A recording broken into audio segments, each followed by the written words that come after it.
Hello friends. पिछले video में आपने यूक्लिडियन डोमेन के बारे में पढ़ा था। इस वीडियो में हम बात करेंगे यूनिक फैक्टराइजेशन डोमेन की। ये भी बहुत अच्छा टॉपिक है एमएससी एंट्रेंस के लिए भी, सीएसआर नेट और गेट के लिए भी। एमएससी एंट्रेंस वाले इसको जरूर देखें क्योंकि ये अभी एमएससी एंट्रेंस जो होने वाले हैं आपके काम आएगा, पक्का यहाँ से क्वेश्चन आने की उम्मीद है। ओके, तो चलो देखते हैं क्या होता है unique factorization domain. Unique factorization, जैसा नाम है वैसा ही काम भी है इसका। यूनिक फैक्टराइजेशन डोमेन इसको बोलते हैं हम शॉर्ट फॉर्म में यूएफडी। यूएफडी, ठीक है। जैसा नाम है काम भी कुछ ऐसा ही है। डोमेन है, फैक्टराइजेशन है, फिर यूनिक है। देखो आप डेफिनेशन समझ के समझ जाएंगे कि नाम से कैसे रिलेटेड है ये। Okay, if D be an integral domain,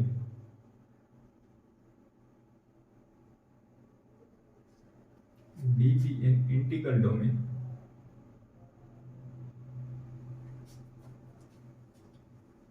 it's said to be, if हटा देते हैं,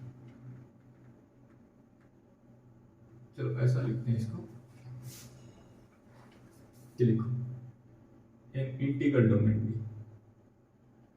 an integral domain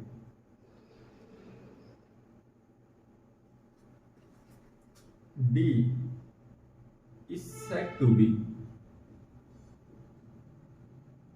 unique factorization domain, unique factorization domain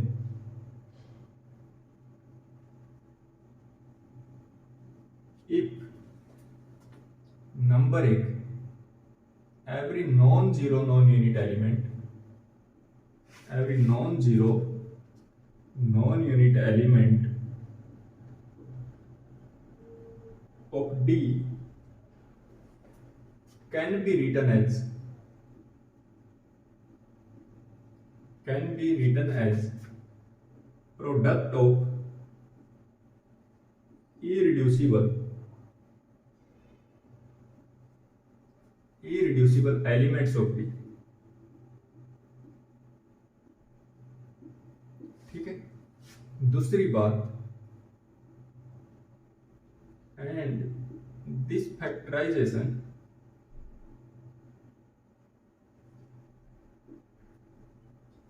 is unique up to associate।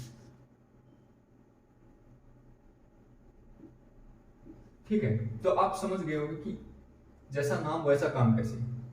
Domain है तो इंटीग्रल डोमेन है, वो इंटीग्रल डोमेन जो इन दो बातों को होल्ड करता है उसको यूनिक फैक्टराइजेशन डोमेन बोलते हैं। पहली बात क्या बोलते हैं कि हर non zero non unit element को प्रोडक्ट में लिखा जाए। किसके प्रोडक्ट में? इररिड्यूसिबल एलिमेंट के।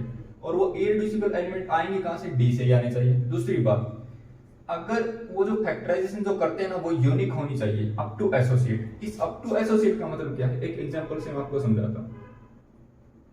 देखो अपना जो z प्लस डॉट है ये अपना क्या होता है? इंटीग्रल डोमेन होता है। ठीक है, एक 6 एक एलिमेंट है इसका, तो इस 6 को मैं ऐसा लिख सकता हूं 2 इंटू 3। ठीक है, 2 इंटू 3 लिख दिया। अब देखो 6 को हम ऐसा भी लिख सकते हैं -2 इंटू -3। ठीक है, अब ये 2 और ये -2 आपस में क्या है? एसोसिएट है, क्योंकि इसको हम ऐसा लिख सकता हूं, ये 2 और ये -2 आपस में क्या है? एसोसिएट है। ठीक है, ये 3 और ये -3 आपस में एसोसिएट है। अगर आपको एसोसिएट का नहीं पता है तो मेरा एक पीछे का एसोसिएट का एक वीडियो है, वो आप देख सकते हैं। ये इसके साथ एसोसिएट होने का मतलब कि हमें एक ऐसा यूनिट एलिमेंट मिल जाए कि इन दोनों की मल्टीप्लाई करें और ये आ जाए। तो यहाँ पर यूनिट एलिमेंट ये यूनिट है -1, क्योंकि z के अंदर -1 यूनिट होता है, और यहाँ पर ये यूनिट है। ठीक है, तो यहां पर 6 क्या है? अप टू एसोसिएट है ना, कि फैक्टराइजेशन हुआ, और फैक्टराइजेशन कैसा? ये इसके साथ एसोसिएट है, ये इसके साथ एसोसिएट है। या फिर मैं इस ये जो सेकंड लाइन है इसको अलग से एक्सप्लेन करूं तो इसका मतलब ये है, मान लिया अगर ए को मैंने ऐसा लिख दिया a1 इंटू a2 an लिख दिया, और b कोई दूसरा एलिमेंट उसको ऐसा लिख दिया, और सॉरी a कोई एक ऐसा लिख दिया मैंने, b m लिख दिया, ठीक है। तो अब अगर ये दोनों अप टू एसोसिएट होने का मतलब क्या है, जितना n है उतना ही m होना चाहिए, n और m बराबर होना चाहिए, और क्या होना चाहिए, each ai is associated with some bi, ठीक है। इसका ए का ये जो फैक्टराइजेशन है, हर एलिमेंट क्या होना चाहिए, किसी न किसी बी के साथ एसोसिएटेड होना चाहिए, ठीक है। मतलब a1 इनमें से किसी के साथ एसोसिएटेड होना चाहिए, a2 किसी ने और दूसरे के साथ, ठीक है। और ये जितने भी a1 a2 ये जितने भी a आइज हैं और b आइज हैं, ये सारे क्या होने चाहिए, ऑल आर इरिड्यूसिबल एलिमेंट होने चाहिए, इरिड्यूसिबल एलिमेंट्स, ठीक है। तो अब आपको पता चल गया होगा अप टू एसोसिएट का मतलब है क्या, ठीक है। अब चलो मैं एक एग्जांपल और दिखाता हूं आपको।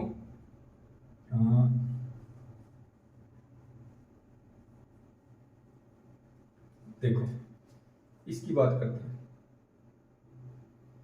z माइनस रूट 3, ठीक है। इसको ऐसा लिख दो चाहे z रूट 3 आयोटा लिख लो चाहे, ठीक है। अब 4 को हम ऐसा लिख सकते हैं, 2 गुणा 2 है ना 4 होता है, 4 को हम ऐसा भी लिख सकते हैं 1 minus root 3 iota 1 plus root 3 iota, ऐसे भी लिख सकते हैं, ठीक है। अब ये देखो ये 2 है ना तो इसके साथ एसोसिएट है ना इसके साथ एसोसिएट है। एसोसिएट होने का मतलब कि ऐसा कोई एलिमेंट नहीं है, ऐसा कोई ए एलिमेंट नहीं है कि 1 माइनस रूट 3 आयोटा को इसको मैं ए से गुणा करूं और यहाँ पर 2 आ जाए, और ये ए क्या होना चाहिए, यूनिट होना चाहिए इसके अंदर। ऐसा कोई ए है नहीं, तो इसका मतलब ना तो 2 इसके साथ एसोसिएट है ना इसके साथ एसोसिएट है। इसका मतलब ये यूनिक फैक्टर, ये यूनिक, ये अप टू एसोसिएट नहीं है, ये फैक्टराइजेशन यूनिक नहीं है अप टू एसोसिएट। तो इसका मतलब ये जो चीज है ना ये यूएफडी नहीं है, ये क्या है, नॉट यूएफडी, नॉट यूएफडी, ये यूएफडी नहीं है, ठीक है। ओके अब ये चीज आप देख लो, अगर कोई भी ऐसा आप लेओगे ना डी, ठीक है, is not UFD if D की वैल्यू ग्रेटर देन 2। अगर डी की वैल्यू ग्रेटर देन 2 हुई ना तो ये यूएफडी नहीं मिलेगा। जैसे इसके अंदर हमें 4 मिल गया था, ऐसे ही हर डी के लिए आपको कुछ ना कुछ मिल जाएगा, ठीक है। ओके अब देखो एक मैं बहुत खास रिजल्ट करवाता हूं आपको।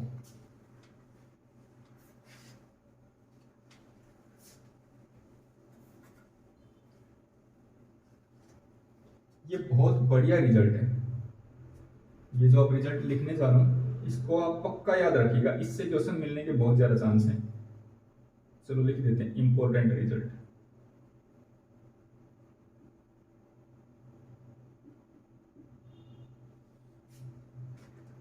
कोई भी फील्ड होता है ना, कोई भी फील्ड होता है तो वो पक्का यूक्लिडियन डोमेन होता है, हमने देखा था ना। और हर Euclidean domain principal ideal domain होता है, और हर principal ideal domain unique factorization domain होता है, ठीक है। अगर यूनिक फैक्टराइजेशन डोमेन नहीं है, अगर यूएफडी नहीं है, नॉट यूएफडी, तो क्या होगा, नॉट पीआईडी होगा, पीआईडी भी नहीं होगा, और नॉट ईडी होगा, यूक्लिडियन डोमेन भी नहीं होगा, और नॉट फील्ड, फील्ड भी नहीं होगा, ठीक है। तो अब कुछ एग्जांपल देख लेते हैं। जितने फील्ड होते हैं वो सब के सब क्या है, यूएफडी होते हैं। तो कौन कौन से फील्ड हम जानते हैं, क्यू प्लस डॉट ये क्या है, यूएफडी है। आर प्लस डॉट ये भी क्या है, यूएफडी हो गया। सी प्लस डॉट ये भी क्या है, यूएफडी हो गया। क्यू आयोटा प्लस डॉट ये भी क्या हो गया, यूएफडी हो गया। ओके और हम क्या जानते हैं, ये देख लो, Z P plus P cross P ये भी फील्ड होता है तो यूएफडी हो गया, ठीक है। अब और यूक्लिडियन डोमेन हर यूक्लिडियन डोमेन यूएफडी होगा, तो वो भी देख लो। ये क्या होता है, यू एक्स प्लस डॉट, ये यूक्लिडियन डोमेन होता है, क्योंकि क्यू फील्ड है तो क्यू एक्स क्या होगा, यूक्लिडियन डोमेन हो जाएगा। अगर यूक्लिडियन डोमेन है तो पीआईडी भी होगा, यूएफडी भी होगा, तो इसका मतलब ये भी यूएफडी है। आर एक्स प्लस डॉट ये भी यूएफडी है। सी एक्स प्लस डॉट ये भी यूएफडी हो गया। Q iota x plus dot ये भी क्या हो गया, यूएफडी हो गया। Z P x plus P cross P ये भी क्या हो गया, यूएफडी हो गया। ठीक है, और एग्जांपल लिख लेते हैं, चलो और भी लिख दो। ये लिख लो अपना जेड आयोटा प्लस डॉट, ये अपना क्या होता है, ये भी यूक्लिडियन डोमेन होता है, हमने देखा, तो यूएफडी भी हो गया। अब ये भी देख लो -2 प्लस डॉट, ये भी हमने देखा था कि यूक्लिडियन डोमेन होता, तो ये यूएफडी हो गया। आप यूक्लिडियन डोमेन का पिछला वीडियो देख लें अगर आपने नहीं देखा तो, क्योंकि उससे ये चीज जल्दी समझ में आ जाएगी। ठीक है, तो ये भी हमारा क्या हो गया, यूएफडी हो गया। तो ये सारे के सारे क्या है, यूएफडी हैं।